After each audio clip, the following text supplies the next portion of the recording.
Hi, I'm Wayne Tuttle, and welcome to Chasing Legends.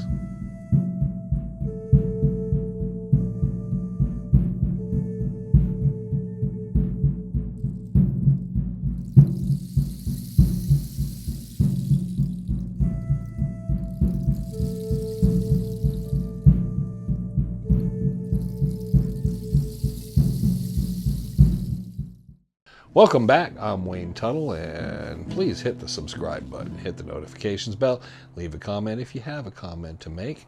Hopefully we answer all your questions. Go over to the About section in the description of our YouTube channel, and you will find there the Legend of the Superstition Mountain shirts, the Dutch Hunter Rendezvous shirts, and they come in black and gray, and long sleeve and short sleeve.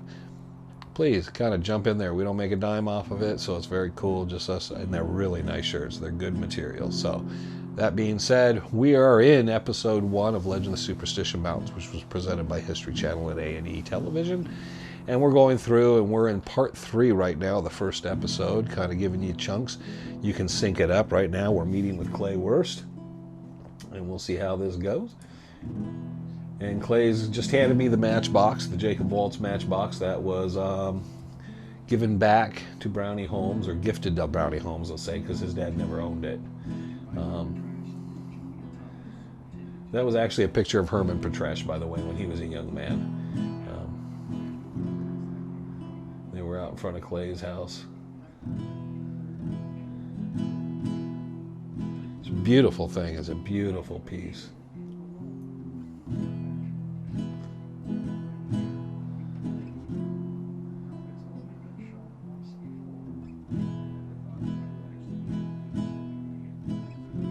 This is all pure honesty, because I was just thinking it was very cool to sit there and just handle it.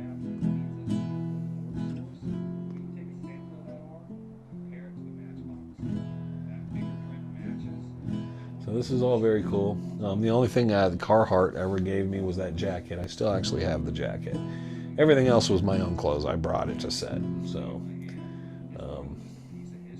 yeah, I didn't get much out of them. I didn't like anything they brought. So the shirts were mine, and hats, and then the camo pants, I brought 3 sets. So they all look the same. So, okay, interesting with Clay is I met with Clay and we did that talking, and that we spent 3 or 4 hours there talking. And there was a lot of subject matter we covered. So much stuff left out of there. But one of the interesting points is after we did that bit, which took probably about 20-30 minutes, Clay kept changing the subject. So I'm sitting there with the matchbox in my hand. And I realized after a while, in every scene, I'm going to have this matchbox in my hand. So I realized, so I need to do something with it. And I don't want to just set it on the table or something. And Clay was talking, and I was just kind of inadvertently, and so I stuck it and put it in my pocket. Figured I'll give this to Clay, when we're done. So what really almost happened was we got done talking, and I went to get up, shook hands with Clay. It's been 3-4 hours. We've done all the stuff. They're going to wrap up some stuff with Clay. Clay's exhausted. I'm sure he needed to lay down or something after that, because it was pretty long, intense. It was very humid in there with all the lighting, and the camera crews. It had been raining outside. So we're all ready just to break on out of there, and I got up and I started to walk out, and then I put my hand in my pocket, and then I realized, oh my God.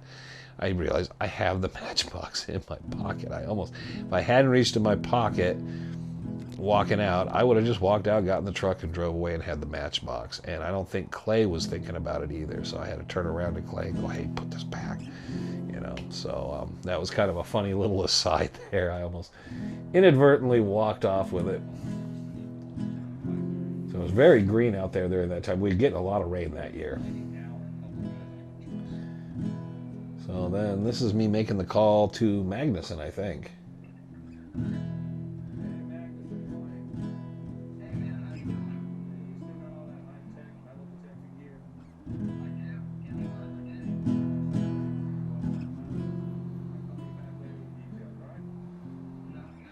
And a scene like that takes an hour or two, because you do it and they want you kind of driving with what the scene is out of one side, and you just keep looping around and they want you to recut it. So it doesn't matter whether or not how well I thought I did the first time. It was they want me to go around and around, so I had to go do that 10, 15 times for them to have different versions of it, me and Eric talking. Plus it's disjointed for Eric because he knows the call's coming. He knows I'm calling about this and all this, and after a while it just gets old and you're just trying to, there was longer versions, shorter versions of it and all that kind of stuff. And that was one of the shorter versions because I inadvertently just keep cutting it closer and closer and closer. So it's very odd because I'm actually driving north to south when I'm talking to Magnuson, but now I'm actually driving east. So go figure that one. Sudden change of direction there. And they wanted me to go straight, but you couldn't on the road right there because I would have hit down into this, dumped into this thing. So here we go, and I guess we're jumping back in. Mysterious death number 215. I'd like to see all the others, what they listed up. 1931, this would be Adolph Ruth. So, hey, Mr. Adolph Ruth. And yeah, I'm not going to sit there and pick some of this stuff apart because a lot of books report different things, so.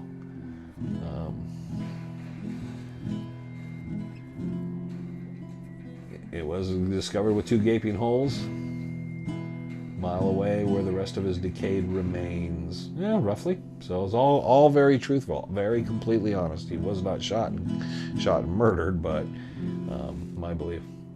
Here we are, cleaning everything, getting ready to go into the mountains with Sonny Tapia.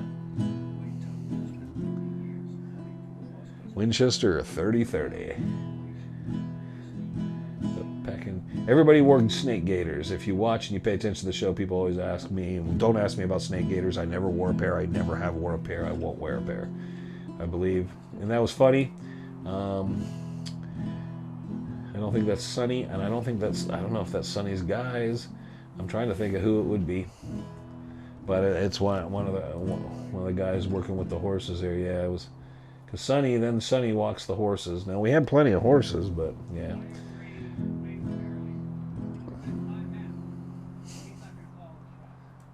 Yeah, okay, Frank.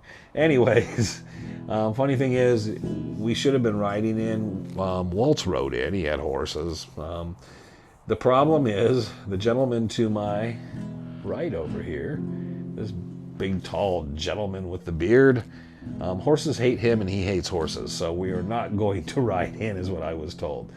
It kind of sucked, because now we have to walk for miles and miles in the heat. So there we are, leaving the quarter circle U, heading east out of there. You can tell already we're just starting to, heat up. Frank at that point discovered, he said he was the horse whisperer. I think he just slapped the horse. Sonny runs a guide and hunting outfit, so yo Sonny. But good guy, good people, him and his crew and everybody involved with that, and Archie's sons and grandsons and the Johnson family and everybody involved with all this. Awesome people. Now, we're going through this. One of the problems was, as we got back further and further in, the horses are tied off together, as you can see. And I think there's a brief moment you'll see Dean and one of the Johnsons. But the horses kept trying to get, around each other, and they got restless, because what we're having to do is go a couple hundred yards, and then we stop, and then we come back about, 10, 15 yards and circle back, and then we can't go. So they want cameras in front of us, behind us, and as we're working, the horses were breaking loose and falling. So we're trying to there would be plenty of times the horses all break loose. A couple of them went down. I wish they would have left that in, because it's something that happens when you have pack horses. But, and then we'd have to go and scramble, and everybody had to break off and go grab horses and bring them back. We'd have to kind of work them back in together. But that was very interesting. So I'm sitting here and we're going back, horses going down, trying to wait, try to capture it once in a while, because there's a little stuff they just don't catch sometimes, and I always caught, my eye always catches it. I'm not going to say they're sloppy, but it is sloppy that they don't catch these things. I mean, I remember people saying you can see all the roads and all the cars and trucks behind us, and so far in the whole episode, you haven't seen anything inadvertently. So that's kind of one of those flat out BS lies. I want wanted to say bullshit, but I didn't. But yeah, it's just ridiculous. So very nice areas, just beautiful scenery back in here though. So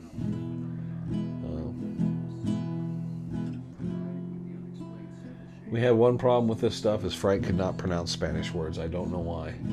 And he still can. I don't know. He just, he'd been in Arizona long enough. Thought he could. Beautiful mountains at that time of year. We were getting so much rain. It was just so green. So like I said, the horses were breaking loose constantly, going down. It was a pain. It took forever.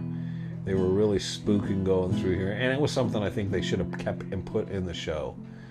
Sonny was worried about the metal detectors in my rifle.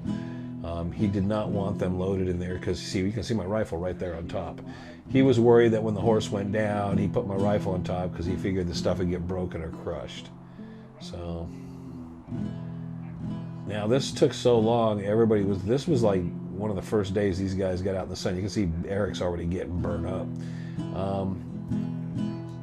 When we would stop to reset cameras, these guys would not like go. Everybody just stood there in the sun, and I would go off and there would be like creosote bushes, anything that was nearby, and I would just go sit down under the creosote bush and get some water, light a cigarette, and just sit there, wait till they said, okay, it's about time to get started. And then I would get up and walk back out into the road and then go again. Because I realized every time I'm having to stop for 5 or 10 minutes to just stand there. There was no breeze that day. It was probably about 100, 103. No breeze. So I'm just like, I just don't want to stand here in the sun. And it took a while before I started telling people, you know, guys, Eric, Frank, get out of the sun, man. I don't think the boys were always wearing hats. Woody and Frank at least were smart enough to bring hats, which also adds to it. The sun's glaring in your eyes, you'll get a headache. It's just, you know, it can be miserable. So, of course, you know, you got a guy, the two of them were not used to the weather like that. I've never, he talks like that, I don't understand that. But yeah, you can see the two guys without the hats, walking in the sun in the summertime in Arizona, not knowing why they're hot later, you know. Deleel at least was layering well, but I told them wear undershirts and stuff and layer and wear everything loose. But you can see how hot we are. It's just it's just coming through everywhere. And obviously these are filmed at different periods of time. They have us wear the same clothes, but you know, we're just soaked while we're going through that. So we're back to another commercial, and we'll break these with commercials and so forth. But there we go. That was I guess you could call it part C or third section there of History Channel's Legend of Superstition Mountains. Been a long time since I've seen this stuff, so I'm kind of refreshing on it too. And I know it seems to be a long pace, and I hope everybody's enjoying this stuff. And just be patient with it. I can't always get to answer the questions because I actually got a lot going on. It's treasure hunting season still, and we're moving through that, and we're getting into the springtime and work and everything else loaded up. So I try to answer as conveniently as I can, and when I get in, it's usually I try to have a burst of hit as much as I can before I move on to some other. Kind of have to get it back out of it and kind of get back to other things. So thanks for joining us. I'm Wayne Tuttle. You're not. And take care till the next time we see you on Chasing Legends.